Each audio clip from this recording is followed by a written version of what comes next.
Hello students, আমি Nitish sir জ্ঞানজ্যোতি coaching সেন্টারের পক্ষ থেকে তোমাদের প্রত্যেককে জানাই স্বাগত। তো স্টুডেন্টস, আজকে আমি তোমাদের সঙ্গে যে বিষয়টি নিয়ে আলোচনা করবো সেটা হচ্ছে সেকেন্ড সেমিস্টার মেজর হিস্ট্রি। তোমরা যে সমস্ত স্টুডেন্টরা নর্থ বেঙ্গল ইউনিভার্সিটির আন্ডারে বিভিন্ন কলেজগুলোতে পড়াশোনা করছো তাদের জন্য কিন্তু আজকের এই ক্লাসটি, এবং আজকে আমি আলোচনা করবো মহাপদ্মানন্দ অর্থাৎ মহাপদ্মনন্দ সম্পর্কে আলোচনা করো। তোমাদের বলতে পারে write a short note on Mahapadmananda অথবা মহাপদ্মনন্দ সম্পর্কে একটি ছোট নোট লিখো। তোমাদের অবশ্যই আজকের এই ক্লাসটা 3 মার্কসের জন্য কিন্তু তোমরা পড়বে। তো স্টুডেন্টস, চলো শুরু করছি। আজকের ক্লাসটি কিন্তু শুরু করার পূর্বে তোমাদেরকে বলতে চাই, যারা এখনও পর্যন্ত আমাদের অফিসিয়াল ইউটিউব চ্যানেলটিকে সাবস্ক্রাইব করনি তারা অবশ্যই চ্যানেলটিকে সাবস্ক্রাইব করে পাশে থাকা বেল আইকন অল প্রেস করে দাও, যাতে নেক্সট টাইম থেকে কোনো ভিডিও আপলোড করলে তার নোটিফিকেশন তুমি সবার আগে পেতে পারো।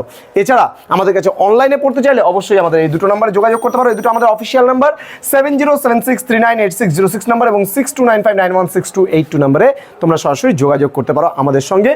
এবং তোমাদের টোটাল কোর্স ফি রয়েছে মাত্র 999 রুপিস। এর মধ্যে তুমি পাচ্ছ মেজর, তুমি পাচ্ছ মাইনর, তুমি পাচ্ছ এমডিসি, ভিএসি, এইসি এবং এসইসি। আমাদের মেজরের সাজেশনস এবং নোটস কিন্তু কমপ্লিট, ওকে 100% আমাদের এটা কমপ্লিট। মাইনর আমাদের 90% কমপ্লিট হয়ে গেছে। এমডিসি আমাদের 20 to 40%-এর মধ্যে কমপ্লিট হয়েছে। ভিএসি আমাদের 50 to 70%-এর মধ্যে কমপ্লিট হয়ে গেছে। এইসি আমাদের 80 to 90% কমপ্লিট হয়ে গেছে।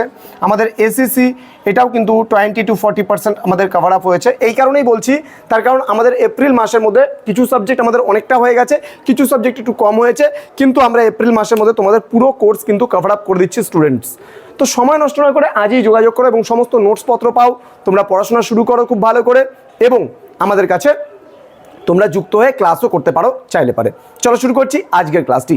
তোমাদের প্রথমত আমি বলবো মহাপদ্মানন্দ।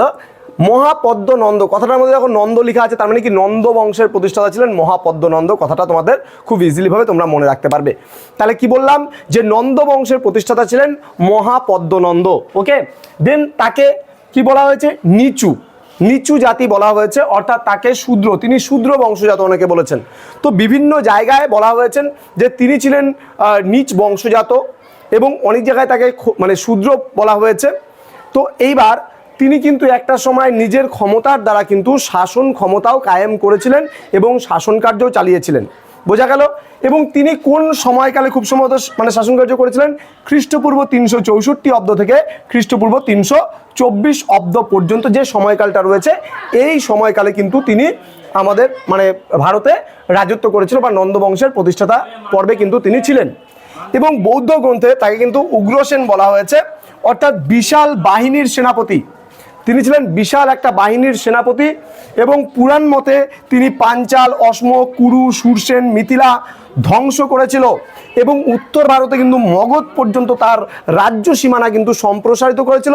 এবং দক্ষিণে যদি আমরা বলতে চাই, দক্ষিণে গোদাবরী নদীর তীর পর্যন্ত কিন্তু তিনি তার রাজ্য সীমানাটা কিন্তু বিস্তৃতি করেছিল বা বিস্তৃতি ঘটিয়েছিল। এবং তিনি বেশ কিছু উপাধি নিয়েছিলেন। সেই উপাধিগুলোর মধ্যে ছিলেন একরাট, বা মানে তার কথা হলো একরাট মানে একচ্ছত্র সম্রাট বা একছত্র ক্ষমতার অধিকারী। দেন সর্বক্ষত্রান্তক বা সর্বক্ষত্রিয়োচ্ছেতা, মানে সকল ক্ষত্রিয় রাজার মানে সকল ক্ষত্রিয়োচ্ছেতা বলতে গেলে সকল ক্ষত্রিয় রাজার উচ্ছেদকারী আমরা বলতে পারি। দেন দ্বিতীয় পরশুরাম নামেও কিন্তু তিনি জনপ্রিয় ছিলেন। তাহলে একবার জাস্ট রিমাইন্ড মূল বিষয়গুলো আমি বলছি বারবার করে, মূল বিষয়গুলো তোমরা যদি মাইন্ডে ঢুকিয়ে নাও তাহলে তোমাদের পক্ষে কিন্তু ক্লাসটা খুব ইজি হয়ে যাবে, এবং পরীক্ষার সময় তোমরা যথেষ্ট তথ্য অনুযায়ী লিখতে পারবে, এবং এই তথ্যগুলো যদি তোমরা শর্টকাটে নিয়ে নাও সেগুলো কিন্তু বানিয়ে লিখতে পারবে। তাহলে মহাপদ্মনন্দ নন্দবংশের প্রতিষ্ঠাতা, তিনি নিচু ছিলেন এবং শূদ্র বংশজাত ছিলেন অনেকে বলেছেন, এবং মানে সে কিন্তু মানে ক্ষত্রিয় মানে হয়েও কিন্তু অনেকদিন আর কি রাজত্ব করেছিলেন, শাসক হয়েও রাজত্ব করেছিলেন। তার সময়কাল তার বৌদ্ধ গ্রন্থে তাই কী বলা হয়েছে সেটা আমরা পড়বো। পুরাণ মতে তিনি কোন কোন জায়গাগুলোকে ধ্বংস করেছিলেন, তিনি উত্তর ভারতে কত অবধি তার রাজ্য সীমানা সম্প্রসারিত করেছেন, দক্ষিণ ভারতে কত পর্যন্ত, এবং তার উপাধিগুলো কী ছিল, এইটুকু তোমরা যদি বলতে পারো তাহলে কিন্তু অটোমেটিক্যালি তোমাদের এই মহাপদ্মানন্দের ওপরে যে একটা সংক্ষিপ্ত নোটস তোমাদের খুব ইম্পর্টেন্ট এবার পরীক্ষার জন্য। তো স্টুডেন্টস, খুব ভালো করে তোমরা এটা পড়বে।